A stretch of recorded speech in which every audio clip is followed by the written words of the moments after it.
Hello, welcome to Creating Portland. I'm your host, Pearson Kunz, and on this podcast, I'll be interviewing progressive creators who are using their art to shape the culture of our city and beyond. I hope you enjoy this episode of Creating Portland.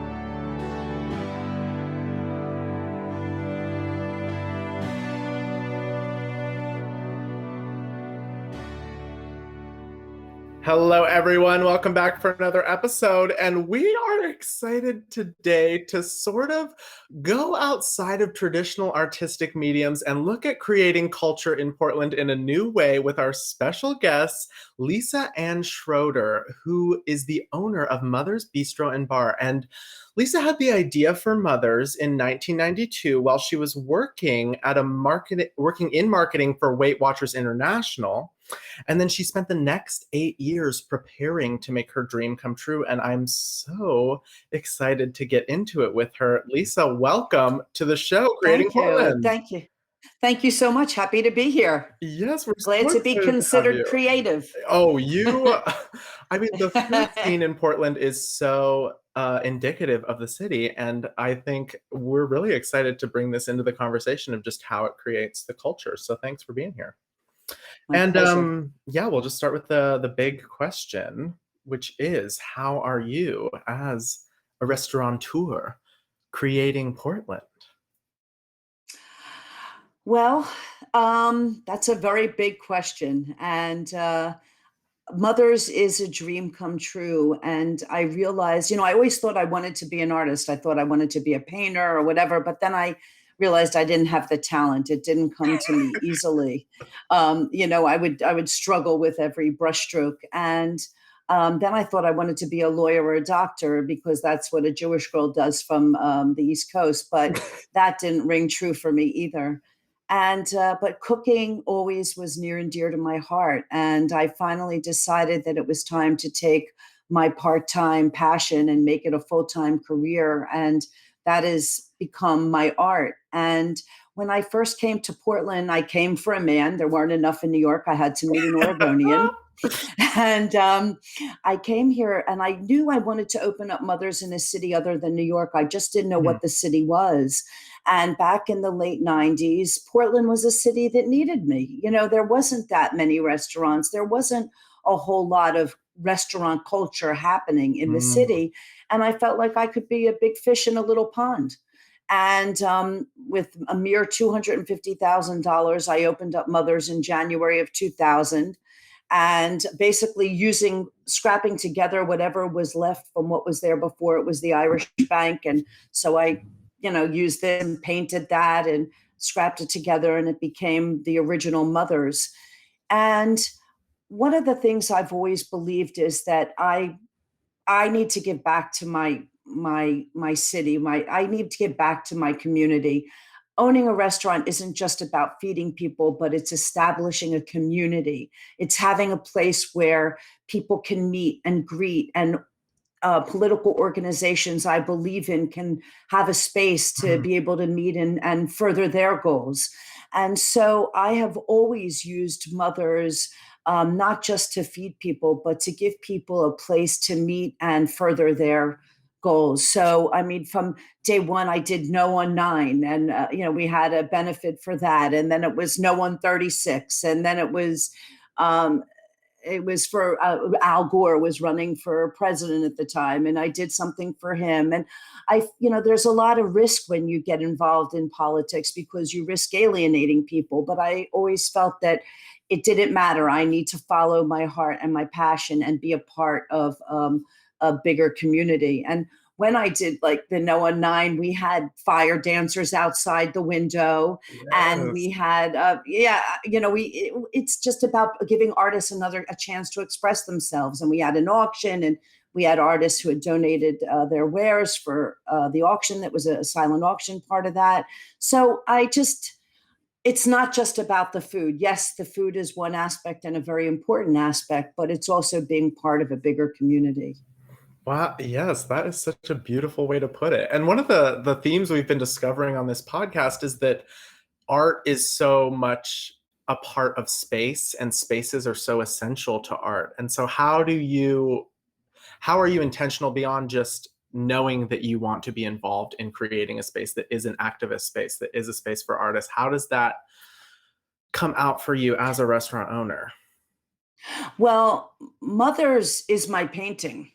And I just Mm, moved my restaurant. I moved my restaurant in January of 2019 from right. a location I had been in for 20 years to a new location. And one of the artists that I included in that transition was March 4th Marching Band. I've been a big supporter of that band. I donated to their bus at one time, and as reciprocity, they were going to play a charity event. I said, "Well, I'm moving. I think I'm a big charity." And so they marched us from one location to the other. So Oh, I supported them, they support me. And Mothers, when I was creating the new space, I mean, I shopped for every single stitch of everything that's in that location. That restaurant is 100% an expression of me, my mm, vision, and it's my painting. So, yeah, I used an architect, for example, to do some of the design. But for example, they wanted me to use a plain old quartz countertop for my bar. And I went out and shopped and found a piece of granite that includes every color of Mother's: yellow, mm, green, brown, gold. I didn't listen to her. I did what I followed my heart and my vision.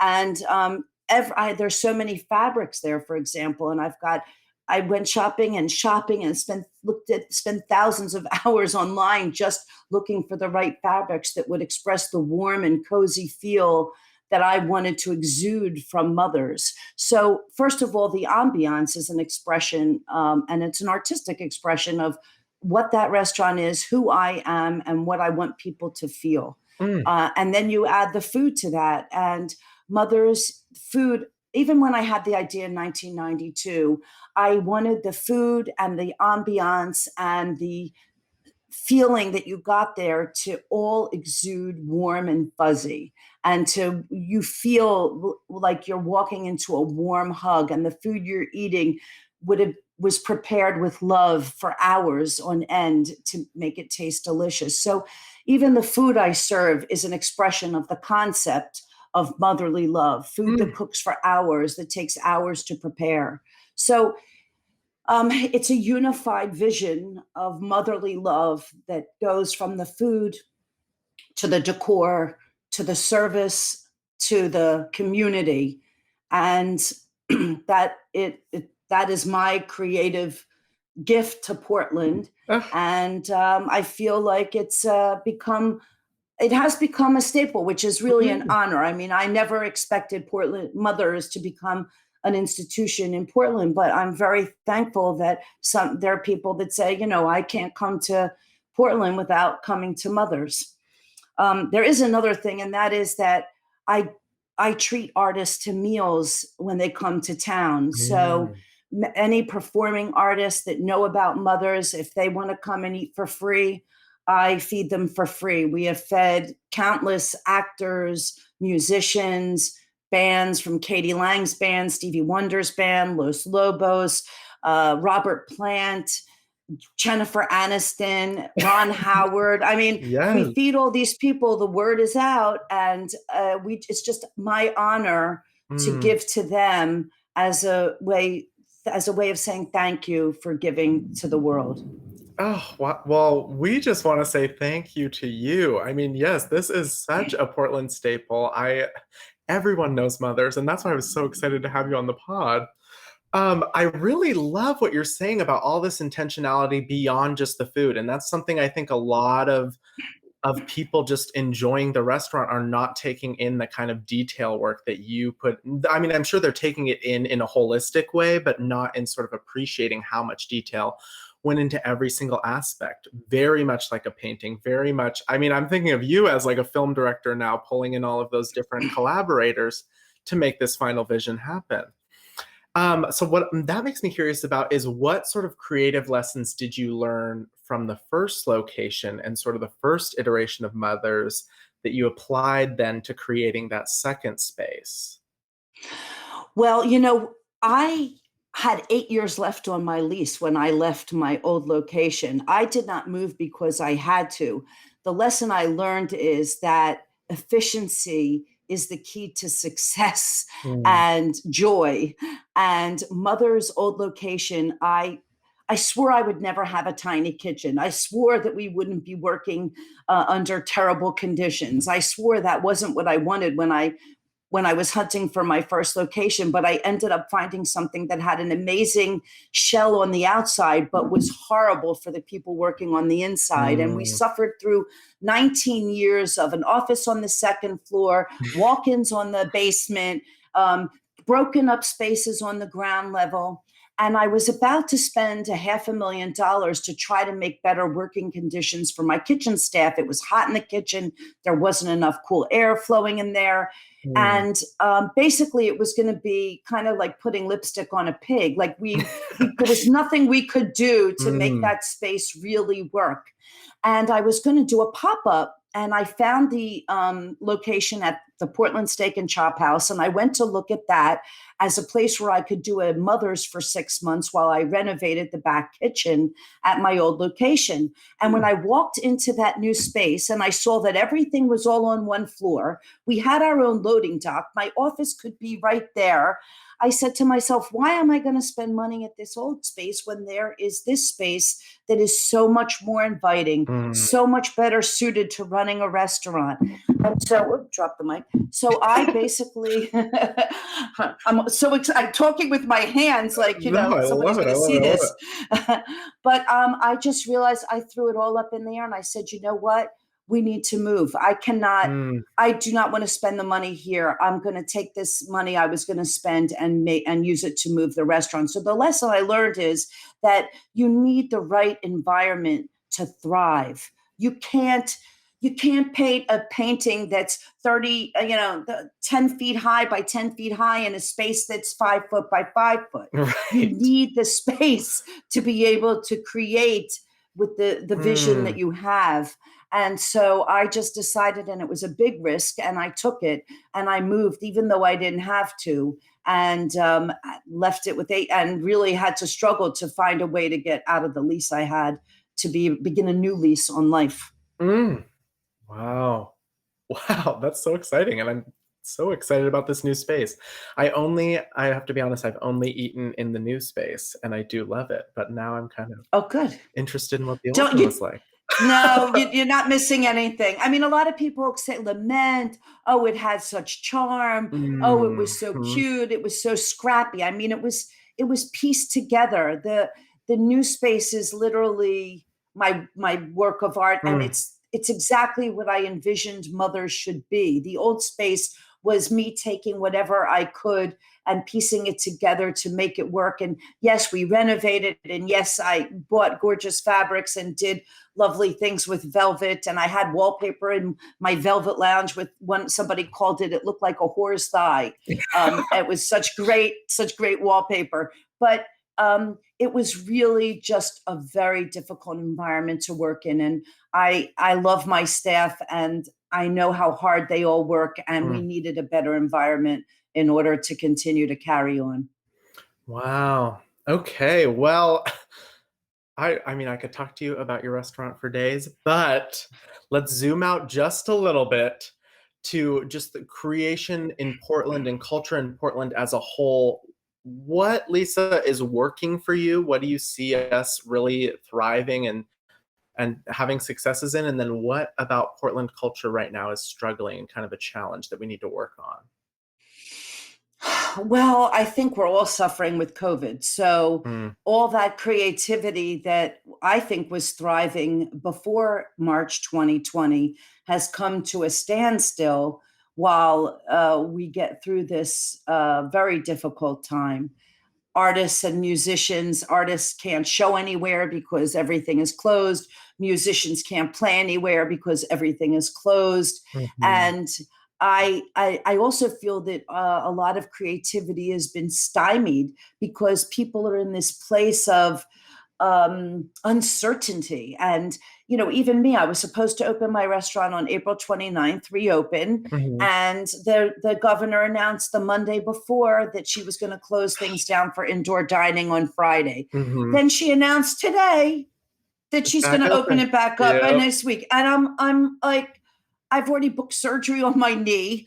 Now I'm gonna, Yeah. I'm just like, we're all being tossed around, Hmm. and it's very hard. And I don't know how many people can create in that environment when you don't know what tomorrow's going to bring. Right. So, I mean, if you ask me in general, pre-COVID, I think Portland was a great place for creatives because we thought outside the box. Mm. We in Portland, we didn't go by the rules. We didn't play by the rules, and that made it a very exciting place to be. But now, I'm sad because I think we're taking all that was a positive energy and it's becoming very negative. Mm. And there's a lot of things to fight for, but we're not fighting for it in a positive way. It's just, I'm feeling just a lot of negativity over the management of the city, negativity over the management of the country that's still continuing on, even though there's a new Hmm. regime. And I don't know how to get out of this for the sake of Portland and get us into a more positive direction. But I feel that none of us can create and without positivity around us. And I Mm. just feel like we're being downtrodden in many ways. And it's going to be hard to get out of this situation. In general, though, I feel that it was a place that thought outside the box, and that's what really made Portland thrive. Is we didn't do things like other cities.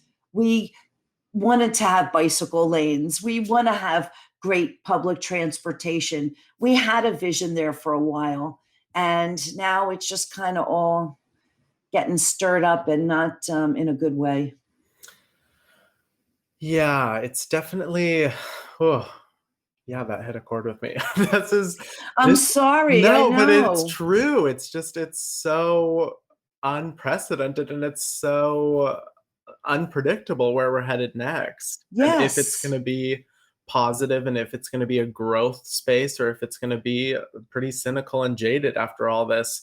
And rightfully so. We've been through so much stuff this year. It's like I understand why people are feeling so down and feeling so tossed about. Like you're saying, it is just such a hard space to create in. And I know I've been feeling that way creatively. And that's why I made this podcast to hopefully get more inspired by other people who are Right. finding ways to still create right now.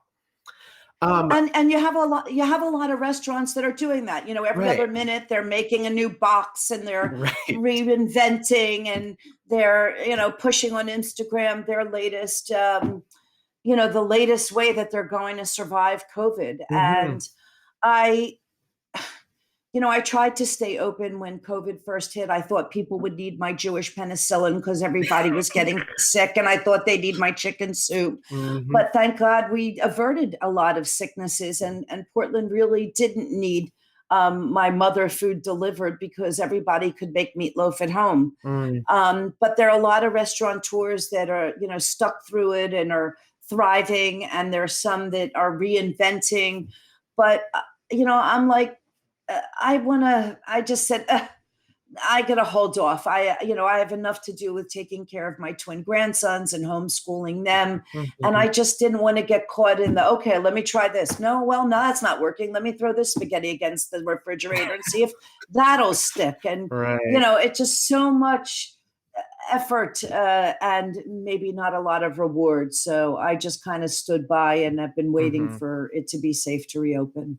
And as someone sort of deep in the restaurant scene specifically, what have you seen as working through this pandemic? Like, what do you think did work amidst I absolute see chaos? I see the restaurants that are really thriving are those that were set up for takeout from the get-go, and Mm, ethnic restaurants, I think, are really thriving. Thai, Mexican, Chinese, right. Vietnamese food. I think all that is takeout is doing really well because nobody really knows how to cook Thai food at home. Yep. At least I don't. You have some places like Eam that have come up with these Mhm. boxes that it has the fried chicken and the amazing fried Oh, rice I and love it. the Matt's barbecue stuff. And that it's great. It's a no brainer. And I think they've been doing well, and for a reason. It's the kind of food that nobody really wants to try to undertake at home. Yeah. I mean, we've had so many conversations on this podcast about just how white culturally Portland is. And that's sort of an interesting iteration of that, is us just needing to get all of our ethnic food or from other cultures as takeout instead of making it at home. I didn't even think about that. And then this is my other thing I'm just curious about is what do you think is going to carry over restaurant wise from this time? Do you think there's any sort of, because like for me, I love eating outside all the time. And so I'm like, let's keep those out there on the street so that we can keep having this much outdoor patio seating. But what else do you think is going to sort of transition over post pandemic? Well, I think people are getting used to getting food delivered and not getting up off their butts and kind of Right. it might be nice sometimes to just sit at home, watch The Crown and get Hmm. some food delivered. I think people will stick with that. I agree with you. Outdoor seating is here to stay, and we just built an 80-foot long outdoor deck outside Mother's, and I'm going to probably pay for those parking spots even when the city is going to start charging, because I think it is a great thing to have outdoor seating, and I like being outside. Um, I just I think that's mainly it. That people will continue to get food delivered, and I agree. I think eating outside is gonna stick around for a while. Yeah, and maybe even reframing new restaurants just as like having a takeout option from the get-go. Because I know that was not the norm for a lot of these big sort of prestige openings in Portland, but they really had to adjust quick. Yeah. And maybe some pantry items from a restaurant, Mm, my tomato basil soup in a quart container that you can heat at home, maybe some special sauces or some items that are hard and a pain in the neck to make at home, but easy to get from a restaurant. yeah, yeah, I saw quite a few restaurants going to sort of marketplaces to sort of fit within the Yes. COVID restrictions so that people could come in Yeah. and still buy fares from there. Really interesting. And restaurants are hoping that cocktails to go will remain, but I don't know if I don't know that it's going to be that successful. I don't know that how many people want to pay $10 to get a cocktail to sip at home. Might as well pour your vodka on the rocks and throw in a lime and call it good. Right, especially because so many of them you have to order food with it, which has been Yeah, my biggest it's holdback. it gets expensive. Absolutely, I just want the cocktail and that's it, and I'm also a Yeah. New Orleans girl, so I'm like, "Let's all walk around in the streets and have our cocktails there," but I don't I'm a know if we'll Louisiana get. wannabe. I love New Orleans. Oh, I I had a go. I'm sense of like that love from you. Jazz Fest. Yeah. Mhm, Oh wow. Oh well, I love New Orleans. I think it's one of the greatest cities. I Louisiana's agree, got some of the best food. I completely just agree. love that state. Yeah. So Yes. I'm a wannabe. Ugh. Okay, well, our last thing, and we've sort of gotten into it, but just what is your hope for the creative space of Portland in the future? I know you talked about positivity. I know you talked about continuing some of these positive things we've discovered with restaurants, but what's the dream for Portland for Lisa Schroeder? Mm. The dream.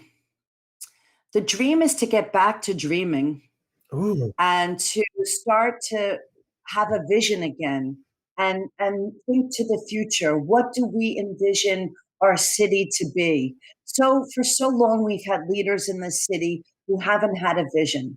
um, and I'm not going to name names, but in the past there were some leaders that really did have a vision. Vera Katz, and honestly I felt Sam Adams really had a vision, wanting to have the public transportation, wanting the bike lanes, and living what they were Mm, imagining, and a place for artists to thrive. I want us to go back to dreaming about what our city can be and all working toward that instead of always being against everything. Let's start going to working toward building and mm. not breaking things down. And I just want to get back to visioning and knowing how great this city can be.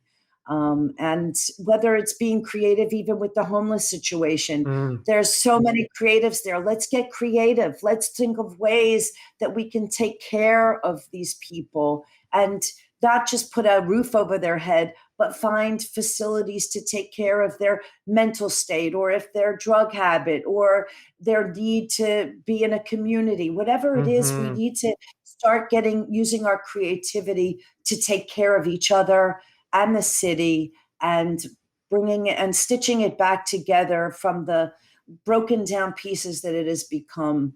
And then I think in that kind of environment, we can get back to creating. When we're in a state of purgatory, when things are in chaos, when everybody's negative, you I don't see how you can put out positive, beautiful creations under Mm. those circumstances. You need an ambiance and an environment that supports creation. And I think the best way is to start in a positive way, working toward creating our environment and making it a better place again.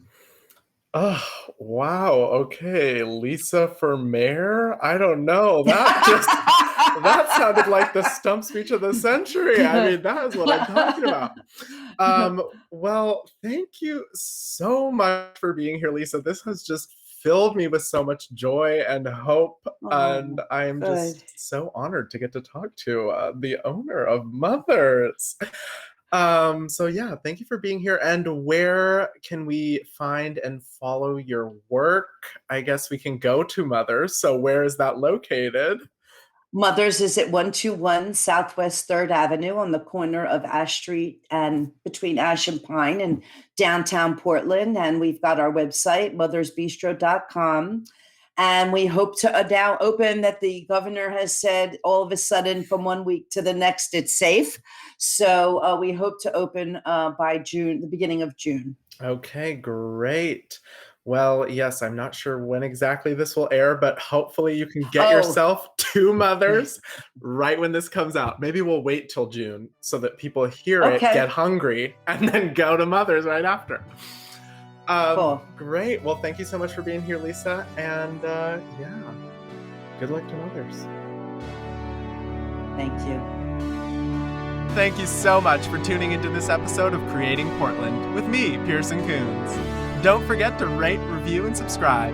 And check us out on Facebook, Instagram, and Twitter at Creating PDX, or on our website, creatingpdx.com. This podcast was brought to you by Wolf and Thunder Productions and Golden Pride Productions. See you next time. Bye!